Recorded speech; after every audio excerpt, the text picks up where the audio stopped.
Bonsoir à tous, aujourd'hui nous allons parler du NKPZ, un char suisse, mais resté sous forme de prototype. C'est parti.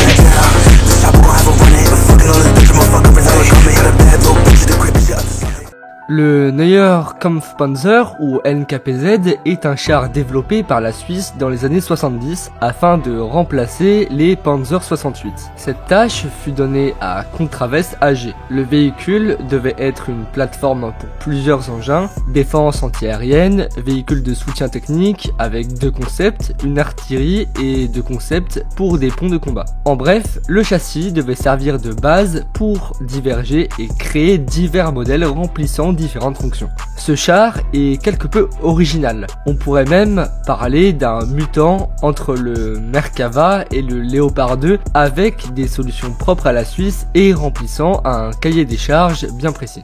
Tout d'abord, le moteur se trouve à l'avant du véhicule. Il est créé et développé par Sauer avec une puissance de 12 cylindres et une force de 1300 chevaux. Une vitesse maximale de 60 km/h devait être fournie avec 4 vitesses à l'avant comme à l'arrière. Dans ce châssis, à côté du bloc moteur, l'on trouve un membre d'équipage qui est le conducteur. Passons à la tourelle, qui compte 2 membres d'équipage, donc un total de 3 membres. Chose intéressante, il n'y a aucun obus à l'intérieur car la réserve de munitions se trouve tout à l'arrière du châssis, tout en étant isolé de l'équipage et accompagné de blow-up panel.